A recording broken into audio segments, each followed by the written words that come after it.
Hello friends, स्वागत है आपका आपके अपने चैनल स्टडी जीके जीएस में। आज सबसे पहले मैं आप सभी को बहुत बहुत शुभकामनाएं देना चाहूँगी बसंत पंचमी की। इस दिन माता सरस्वती जी का जन्म हुआ था और माँ आप सभी को सफलता प्रदान करें आपका जो भी लक्ष्य है उसमें।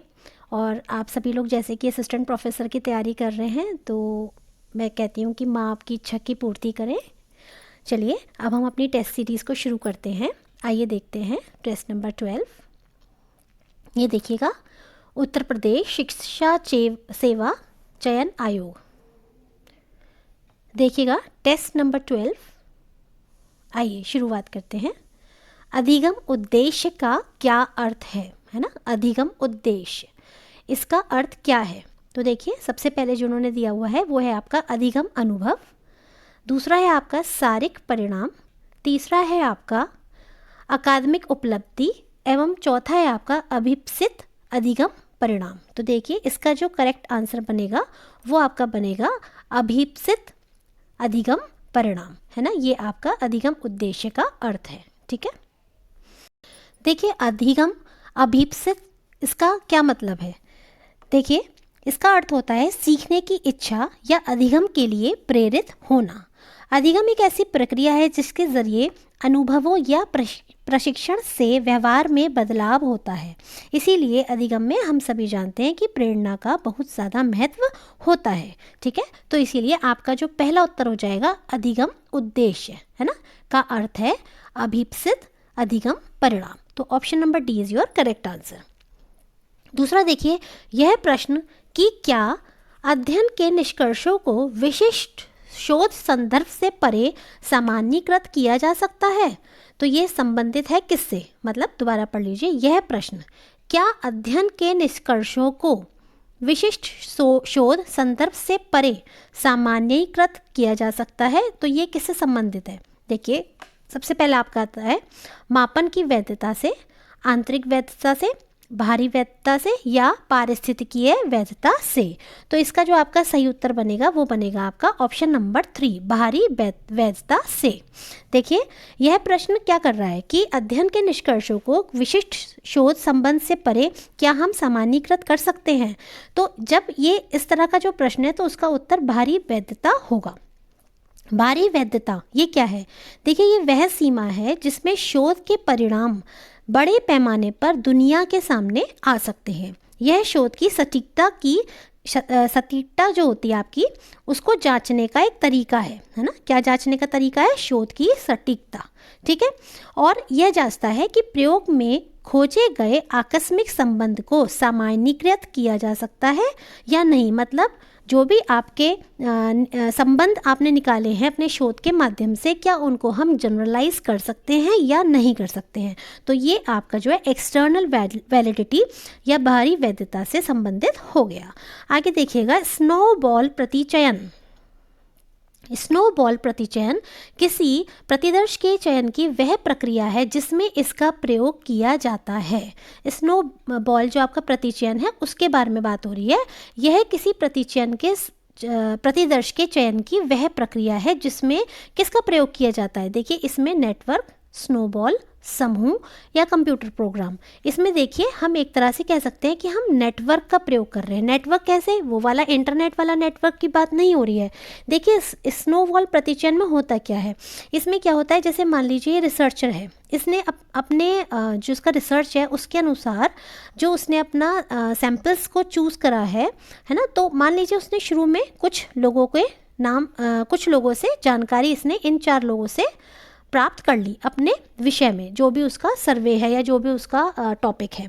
फिर मान लीजिए वे क्या करते हैं, ये जो 4 सेलेक्टेड व्यक्ति हैं ये फर्दर आगे उसको और 3 व्यक्तियों के नाम हर व्यक्ति सुझाएगा उसको, रिसर्चर को। और फिर जो रिसर्चर है वो आपका इन लोगों से कांटेक्ट करेगा, समझ रहे हैं आप। फिर उसके बाद क्या होगा, ये लोग फिर आगे कोई 1 या 2 व्यक्तियों के नाम सुझाएंगे। तो इस तरीके से कड़ियाँ बनती चली जाती है, एक नेटवर्क सा बनता चला जाता है और रिसर्चर को अपनी जानकारी प्राप्त होती चली जाती है। और ये कब तक चलता है?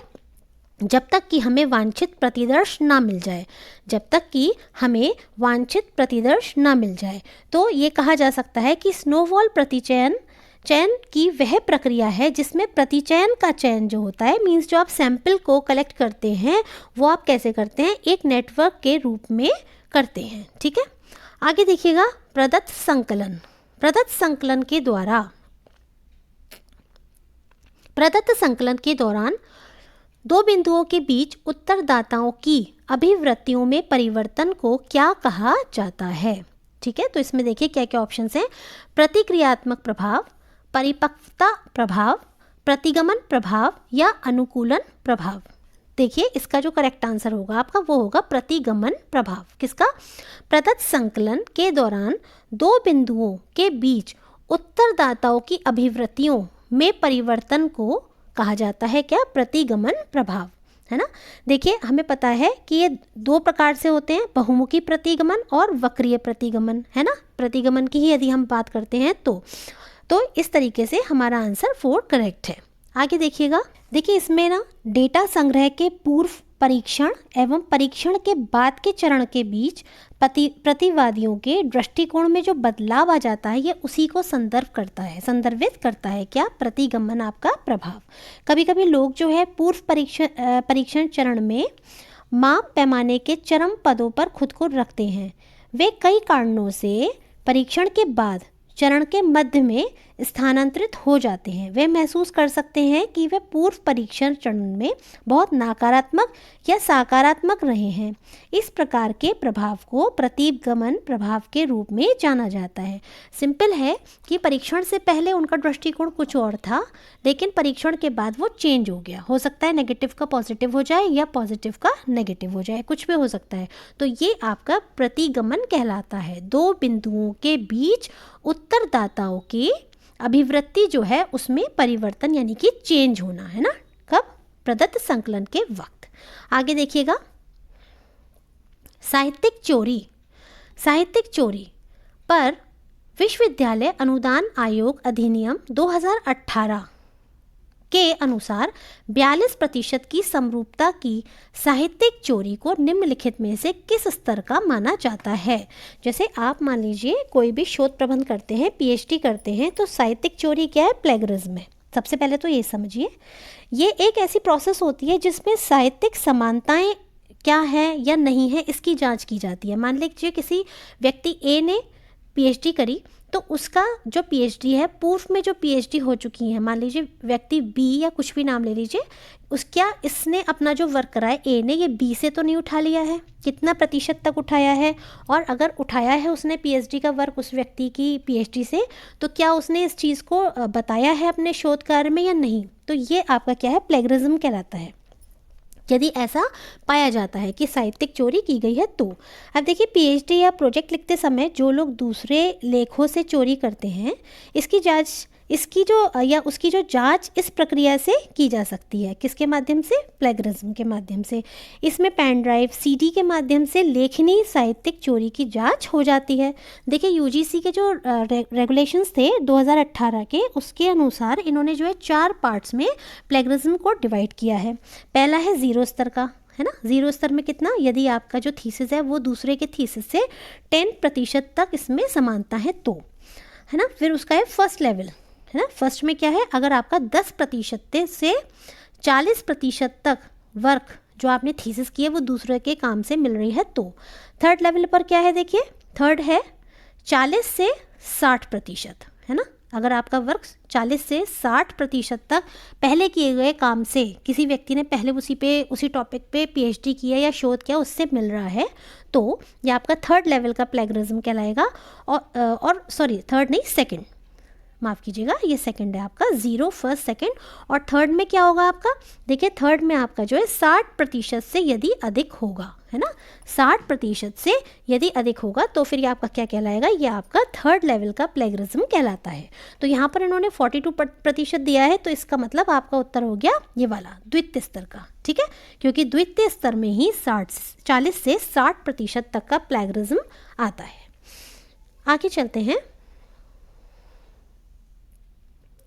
प्रश्न नंबर 6, पेरिस समझौते का उद्देश्य इस शताब्दी में तापमान वृद्धि को पूर्व औद्योगिकीकरण स्तर से कितनी डिग्री सेल्सियस ऊपर सीमित करना रखा गया है। तो देखिए इसमें आपके 4 ऑप्शंस दिए गए हैं, 1 degree centigrade, 2 degree centigrade, third is 0.5 degree centigrade and fourth is your 3 degree centigrade. तो इसका जो आंसर है वो है आपका option number B, 2 degree centigrade.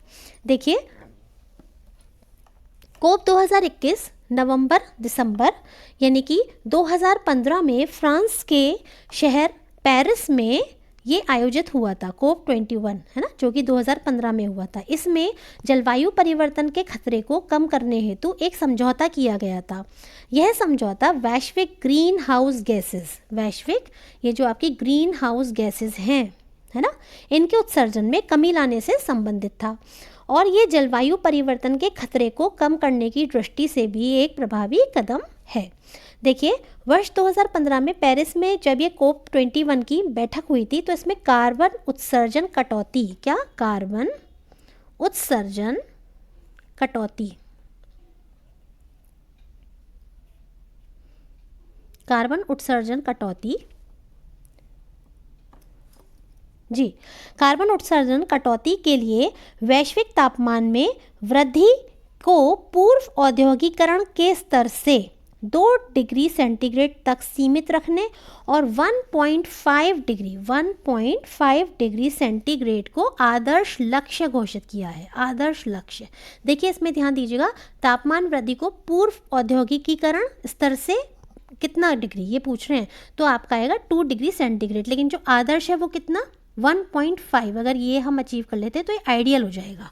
ठीक है, तो इस तरीके से आपका उत्तर बी सही हो जाता है। नेक्स्ट देखिए क्लोरोफ्लोरोकार्बन्स है ना, क्लोरोफ्लोरोकार्बन्स का स्रोत कौन सा है।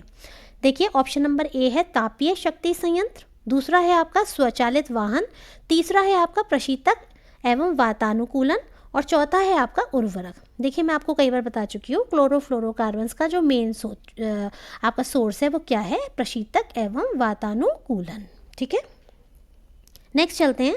देखिए इसके अलावा मैंने अपनी पिछली वीडियोस में आपको बताया भी था, ये स्प्रे है या फोम है ना, स्प्रे फोम इनके जो उद्योग होते हैं इन सब से भी ये आपकी CFC जो है ये आपके एनवायरनमेंट में इंक्रीज होती है। आगे देखिएगा सोशल मीडिया के संबंध में इनमें से कौन सा कथन असत्य है।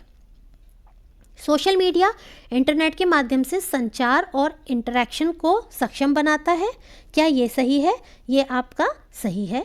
सोशल मीडिया एक प्रकार की ईमेल सेवा है, नहीं ये ईमेल सेवा नहीं है सोशल मीडिया, बिल्कुल नहीं।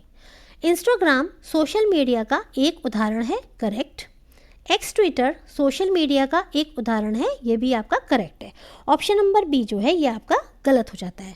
अच्छा आप मुझे बता सकते हैं सोशल नेटवर्क जो या सोशल नेटवर्किंग जो वर्ड है वो किसने इस वर्ड को किसने शुरू किया था, है ना।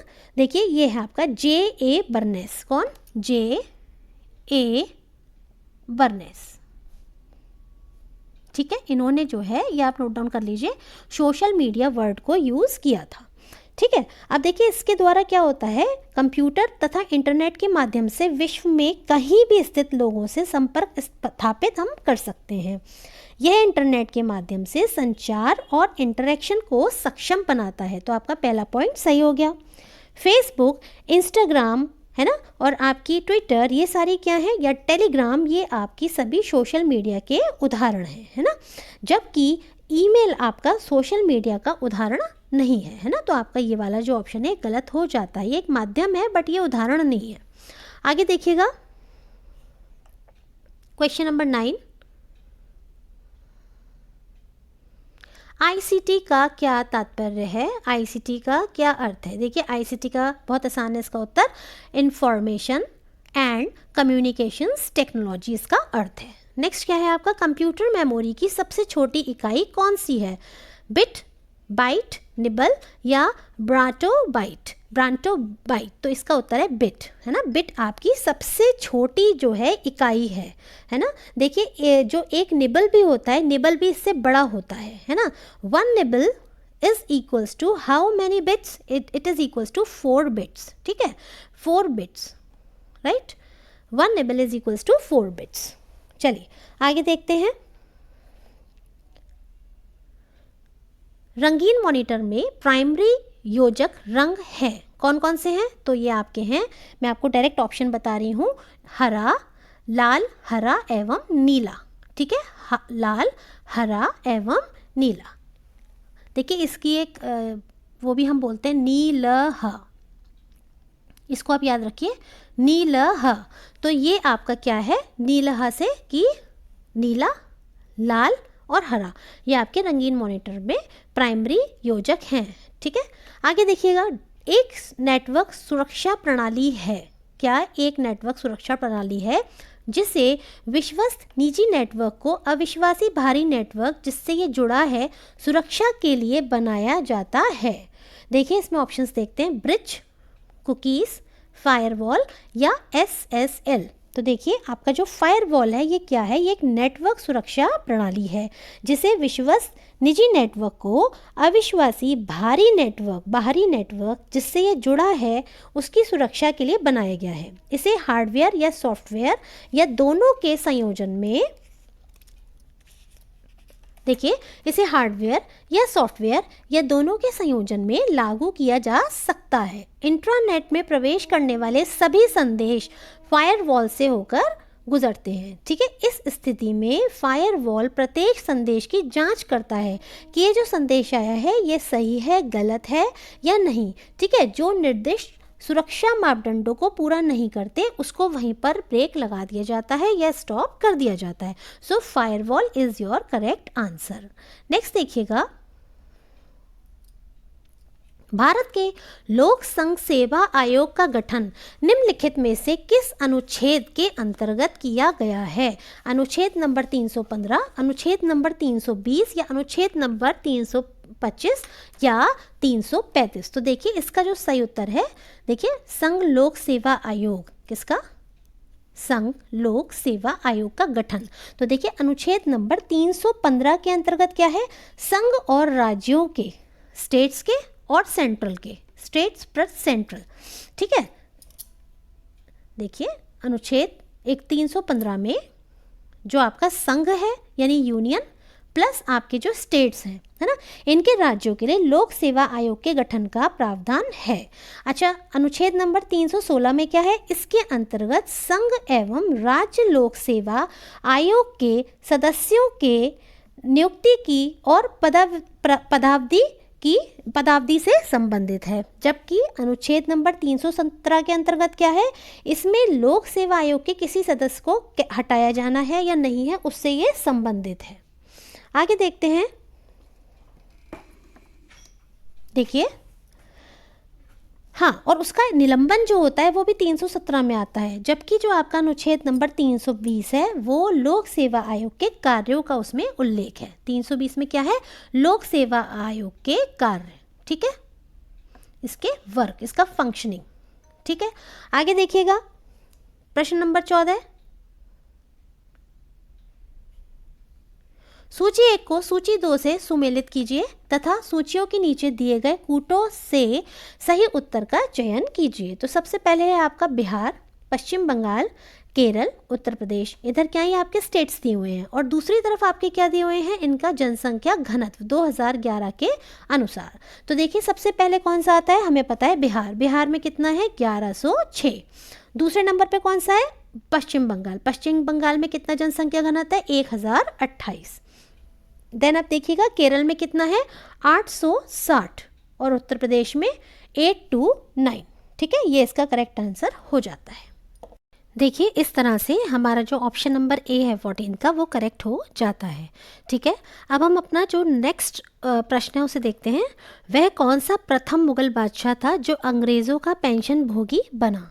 तो देखिए इसका जो सही उत्तर है वो है आपका शाह आलम द्वितीय। ठीक है, शाह आलम द्वितीय जो है वो आपका पहला ऐसा मुग़ल बादशाह था जो कि अंग्रेज़ों से पेंशन प्राप्त करने वाला मुग़ल बादशाह बना।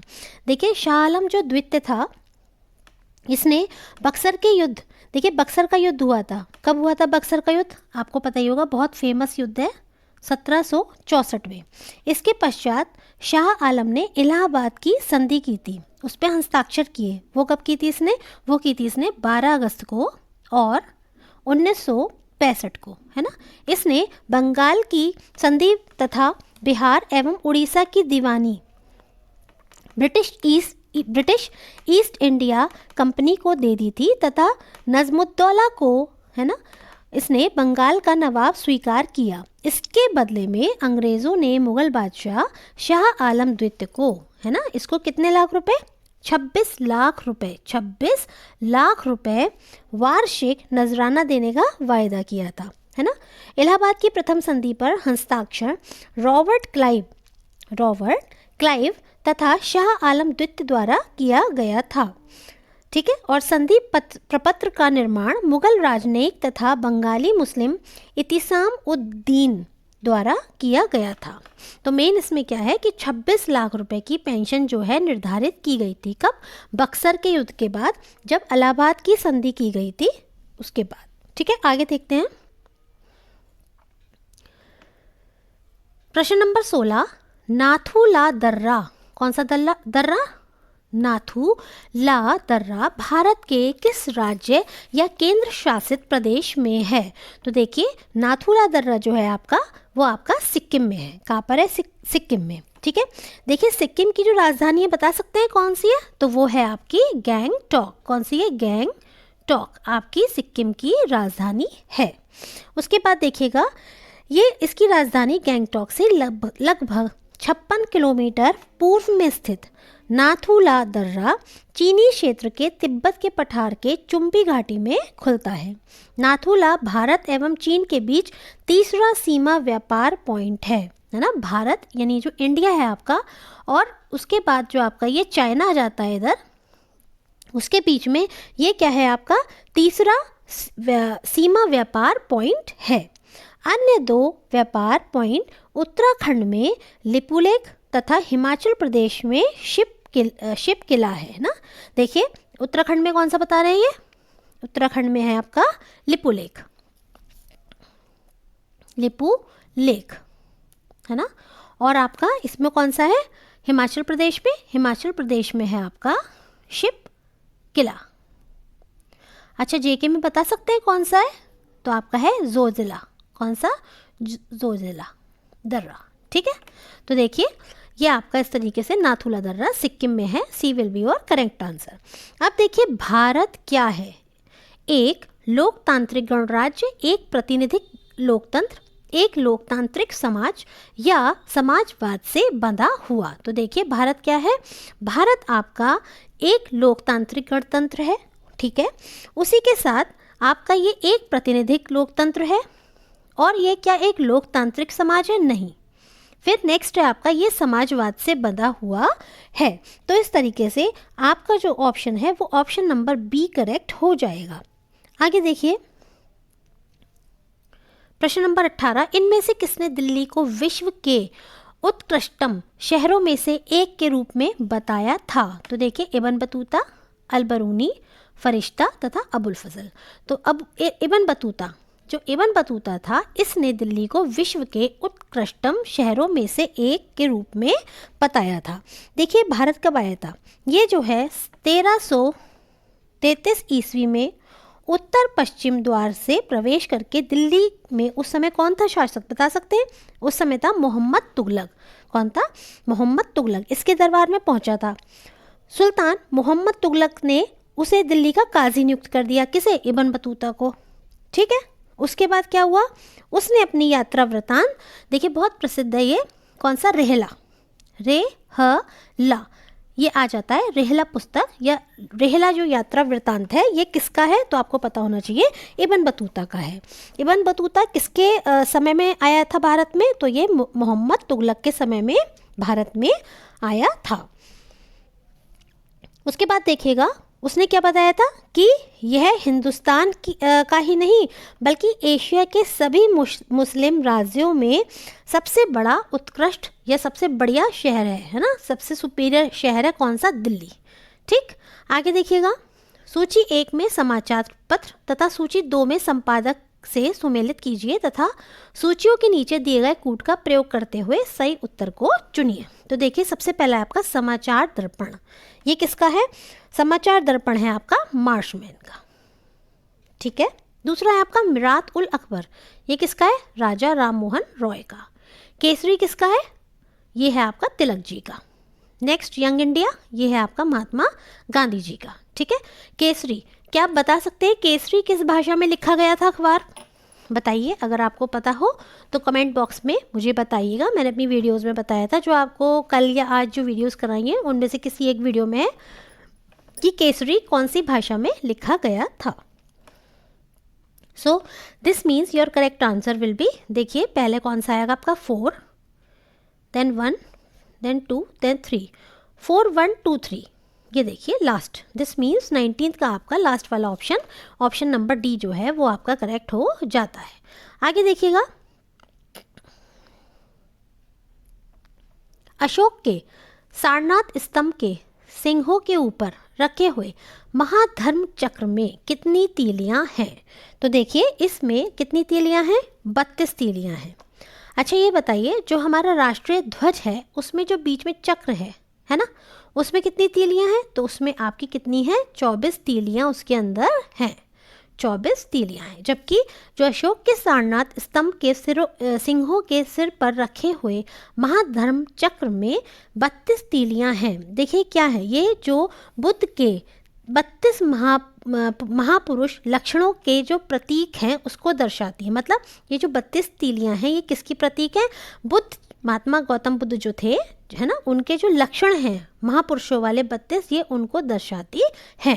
ठीक है। और ये आपका क्या है? महाधर्म चक्र, महाधर्म चक्र कहलाता है। आगे देखिए 1922 में आयोजित भारतीय राष्ट्रीय कांग्रेस के गया अधिवेशन, गया कहाँ पर है? बिहार में। गया अधिवेशन के अध्यक्ष कौन थे? तो देखिए इसका जो आपका सही उत्तर बनेगा वो आपका बनेगा चित्तरंजन दास। ठीक है।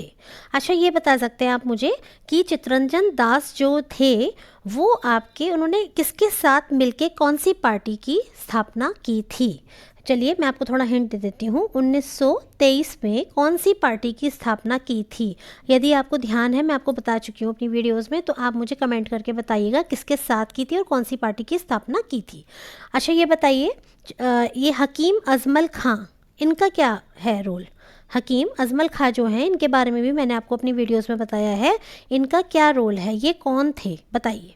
अच्छा महात्मा गांधी, ये बताइए ये कौन से उसके अध्यक्ष थे कांग्रेस की आपकी जो ये अधिवेशन थे? तो देखिए ये 1924 में कर्नाटका के बेलगांव, कौन से?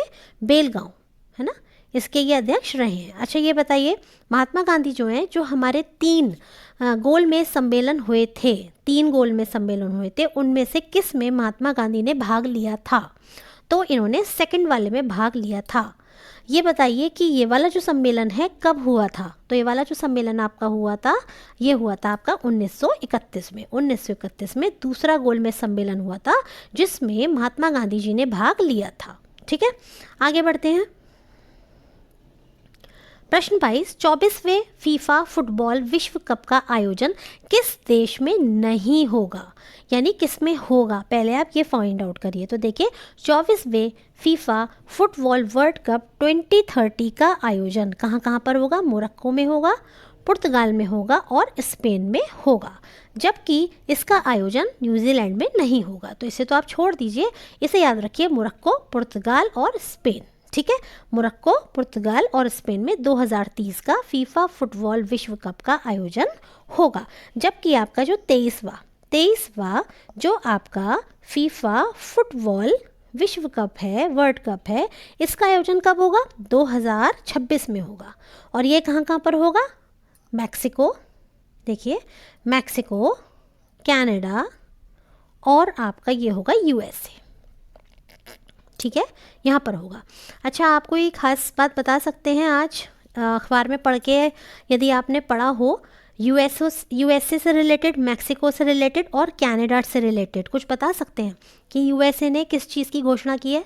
मैं बताती हूँ आपको। यूएसए ने इम्पोर्ट टैरिफ लगाने की घोषणा की है। यूएसए ने इम्पोर्ट टैरिफ लगाने की घोषणा की है? किन 3 देशों पे? चीन पे, ठीक है, एक आपका मैक्सिको पे, और तीसरा है आपका कौन सा है बताइए? तीसरा कौन सा है? कनाडा पे, ठीक है। इन इन 3 देशों पर उसने जो है इम्पोर्ट टैरिफ लगाने की घोषणा की है। किसने? यूएसए ने।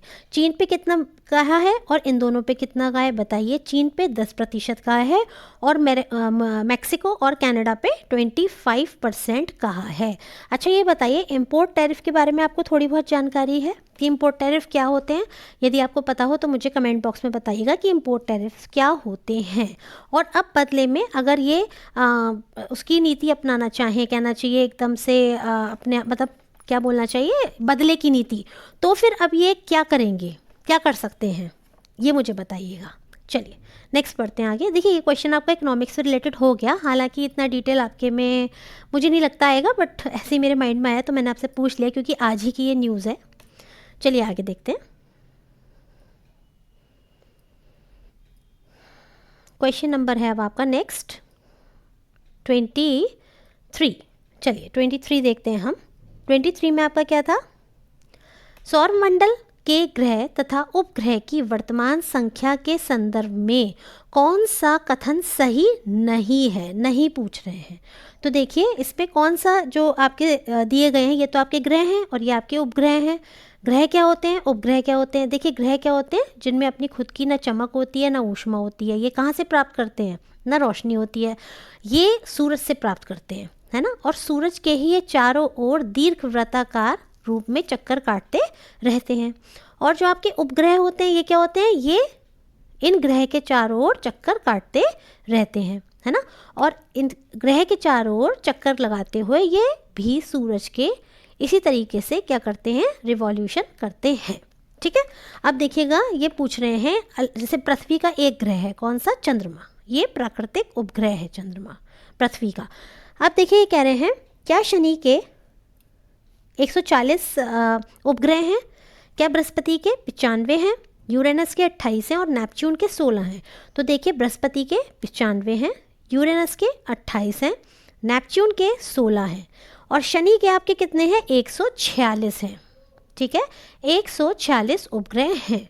देखिए मुझे इसमें थोड़ा सा मैं श्योर नहीं हो पा रही हूँ क्योंकि मैं जब गूगल पे सर्च कर रही हूँ तो अलग अलग डेटास थोड़ा सा मुझे मिल रहे हैं। अगर आप लोग इसके बारे में कोई बिल्कुल श्योर हों, कोई साइंस फील्ड के हों या कोई आपके फिज़िक्स वगैरह से आप लोग हों, तो आप इसका मुझे कमेंट करके प्लीज़ बताइएगा। फ़िलहाल जो इसका उत्तर मुझे पॉसिबल मिला है या जो है वो यही है कि जो शनि वाला ऑप्शन है ये आपका गलत है, ठीक है।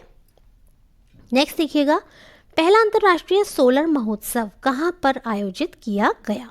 तो देखिए पहला, बिकॉज ये पहला है और इंटरनेशनल है तो ये आपका काफ़ी इंपॉर्टेंट हो जाता है। ये आपका सितंबर 2024 में भारत मंडपम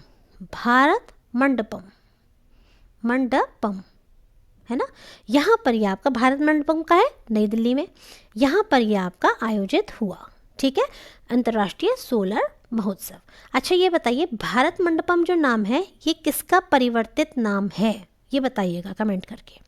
आगे देखिए, गुलाबी क्रांति का संबंध निम्नलिखित में से किससे नहीं है? तो देखिए सबसे पहले बहुत आसान है ये, झींगा मछली हमें पता है गुलाबी क्रांति से संबंधित है। मांस गुलाबी क्रांति, प्याज गुलाबी क्रांति, अंडा किससे संबंधित है? रजत क्रांति से। रजत क्रांति से आपका अंडा संबंधित है। अच्छा ये बताइए नीली क्रांति किससे संबंधित है? मत्स्य पालन, है ना, फिशरीज से। अच्छा ये बताइए आपका गोल क्रांति किससे संबंधित है? तो ये आपका आलू से संबंधित है, ठीक है। पीली क्रांति किससे संबंधित है? पीली तो आपकी तिलहन से, है ना, तिलहन। उसके बाद आप मुझे बताइए गोल्डन क्रांति किससे संबंधित है? जूट से। काली क्रांति किससे संबंधित है? और भूरी क्रांति किससे संबंधित है? कमेंट करके बताइएगा काली क्रांति और भूरी क्रांति के बारे में। अगला देखिए, मोदी द चैलेंज ऑफ 2024 पुस्तक के लेखक कौन हैं? तो देखिए इसके जो आपके लेखक हैं वो कौन है आपके मिन्हास मर्चेंट। कौन है? मिन्हास मर्चेंट आपके जो ये पुस्तक है मोदी द चैलेंज ऑफ 2024 पुस्तक के लेखक हैं मिन्हास मर्चेंट। ठीक है, अब ये देखिएगा भारत के नए भारत का सामवेद, ये बताइए मुझे नए भारत का सामवेद नरेंद्र मोदी की और the idea of democracy Sam Pitroda की तथा 11 rules for life Chetan Bhagat की चर्चित पुस्तक हैं। देखिए चेतन भगत की कौन सी है? 11 रूल्स फॉर लाइफ, ये इनकी पुस्तक है। ठीक है, और देखिए नए भारत का सामवेद, नए भारत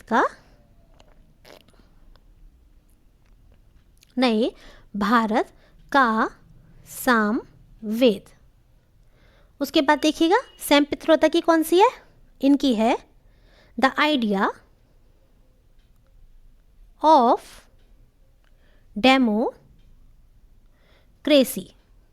ठीक है, ये सैम पित्रोदा की पुस्तक है। आगे देखते हैं नए भारत का सामवेद, इसमें क्या है? इसमें मोदी जी के जो भाषण हैं उनका संकलन है। और आप बता सकते हैं इसका जो विमोचन था वो किसके द्वारा किया गया था? इसका जो विमोचन था उस समय तत्कालीन जो आपके राष्ट्रपति थे श्री रामनाथ कोविंद जी, उनके द्वारा इसका विमोचन किया गया था। किस पुस्तक का? नए भारत का सामवेद। आगे देखिए मैंने इसको कैसे याद रखा है सामवेद। विमोचन मुझे लगता है ज़्यादा इंपॉर्टेंट है कि विमोचन, क्योंकि उस समय के प्रेसिडेंट ने किया था। तो देखिए सामवेद, तो मैंने इसको ध्यान रखा है राम, राम मीन्स रामनाथ कोविंद जी ने इसका विमोचन किया है। ठीक है, तो राम साम। आगे देखिए 69वें फिल्म फेयर अवार्ड 2024 से संबंधित तथ्यों के संबंध में कौन सा सही नहीं है? तो देखिए सर्वश्रेष्ठ अभिनेत्री का पुरस्कार क्या आलिया भट्ट को मिला? करेक्ट। सर्वश्रेष्ठ अभिनेता का पुरस्कार क्या ऋतिक रोशन को मिला? बिल्कुल नहीं, यही आपका गलत हो गया। सर्वश्रेष्ठ फिल्म का पुरस्कार बारहवीं फेल को मिला? बिल्कुल सही। सर्वश्रेष्ठ निर्देशक का पुरस्कार विधु विनोद चोपड़ा को मिला? बिल्कुल सही। तो देखिए सर्वश्रेष्ठ अभिनेता का पुरस्कार फिर किसको मिला है? तो ये मिला है रणबीर कपूर को। किसको मिला है? रणबीर कपूर को। ठीक है, RK रणबीर कपूर। आगे देखिएगा, देखिए जो 23वें आईफा पुरस्कारों में ऋतिक रोशन को सर्वश्रेष्ठ अभिनेता का पुरस्कार दिया गया। कौन से?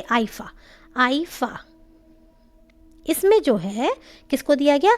ऋतिक रोशन को। और ये भी कौन से थे? 23rd आईफा पुरस्कार जो थे उनमें ऋतिक रोशन को पुरस्कार दिया गया था सर्वश्रेष्ठ अभिनेता का। आगे देखिएगा प्रश्न नंबर 28, निम्नलिखित कथनों पर विचार कीजिए और दिए गए कूट की सहायता से सही उत्तर का चयन कीजिए। तो देखिए पहला, सुभाष चंद्र बोस ने स्वामी विवेकानंद को क्या आधुनिक राष्ट्रीय आंदोलन का आध्यात्मिक पिता कहा था? आध्यात्मिक पिता। देखिए किसने कहा था? सुभाष चंद्र बोस ने। किसको? स्वामी विवेकानंद को। क्या ये कहा था उन्होंने? तो देखिए ये सही है आपका क्वेश्चन, ऑप्शन नंबर 1। एक सेकेंड मैं दोबारा से पढ़ लूँ, थोड़ा सा मैं कंफ्यूज हो रही हूँ। निम्नलिखित कथनों पर विचार करते हुए दिए गए कूट की सहायता से सही उत्तर का चयन कीजिए। हाँ ठीक है, तो आपका पहला वाला ऑप्शन ये करेक्ट है। दूसरा क्या है? वर्ष 1897 में संयुक्त राज्य अमेरिका के USA के शिकागो शहर में आयोजित विश्व धर्म सम्मेलन में स्वामी विवेकानंद जी ने भाग लिया था एवं भाषण दिया था वहाँ पर शिकागो में। सही है? बिल्कुल सही है। तो फिर गलत क्या है इसमें? गलत इसमें ये है कि ये जो था सम्मेलन ये 1897 में नहीं हुआ था, ये आपका 1893 में हुआ था। ठीक है, तो देखिए इस तरीके से आपका ऑप्शन नंबर 2 गलत हो जाता है और ऑप्शन नंबर जो आपका 1 है वो आपका सही हो जाता है। आगे देखिए, स्वराज शब्द का प्रयोग सर्वप्रथम किसने किया था? तो देखिए मुझे तो ये नहीं पता था, मैंने भी अभी पढ़ा है तो मुझे पता चला है, लेकिन अगर आप में से किस किस को पता था ये मुझे बताइएगा। स्वराज शब्द का प्रयोग सबसे पहले किसने किया था? तो स्वामी दयानंद सरस्वती, दादा भाई नौरोजी, रास बिहारी बोस एवं महात्मा गांधी। तो देखिए इसमें जो विकल्प दिए हुए हैं उसके हिसाब से स्वराज शब्द का सबसे पहला प्रयोग स्वामी दयानंद सरस्वती जी के द्वारा किया गया था। भारतीय राष्ट्रीय कांग्रेस की मंच से 1906 के कलकत्ता अधिवेशन में दादा भाई नौरोजी ने भी स्वराज शब्द का इस्तेमाल किया था। कब? 1906 में कलकत्ता में जो अधिवेशन हुआ था उसमें इन्होंने भी यूज़ करा था, लेकिन उससे पहले किसने करा था? स्वामी दयानंद सरस्वती जी ने। आगे देखिए, निम्नलिखित में से कौन सा केंद्रीय विश्वविद्यालय उत्तर प्रदेश में नहीं है? तो देखिए 4 ऑप्शंस दिए हुए हैं और ये पूछ रहे हैं कौन सी सेंट्रल यूनिवर्सिटी नहीं है। कितनी है यूपी में सेंट्रल यूनिवर्सिटी? पहले तो यही बताइए। 6 सेंट्रल यूनिवर्सिटी हैं। देखिए, बाबा साहेब भीमराव अंबेडकर विश्वविद्यालय, क्या ये यूपी में है? हाँ बिल्कुल सही, ये आपका यूपी में है। और कहाँ पर है ये आपका लखनऊ में है। ठीक है, लखनऊ में। सेकंड देखिए, राजीव गांधी राष्ट्रीय विमानन विश्वविद्यालय, ये आपका कहाँ पर है? तो ये आपका कहाँ है? अमेठी में। ठीक है, अमेठी में है ये आपका। नेक्स्ट है आपका इलाहाबाद विश्वविद्यालय, हम सबको पता है प्रयागराज में है।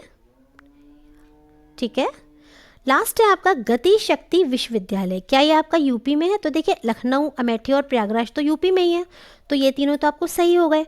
तो फिर कौन सा नहीं है? गति शक्ति विश्वविद्यालय। ये फिर कहाँ पर है बताइए? ये है आपका वडोदरा में। कहाँ पर है? वडोदरा में, यानी कि, और वडोदरा कहाँ पे है? गुजरात में। ठीक, गुजरात में।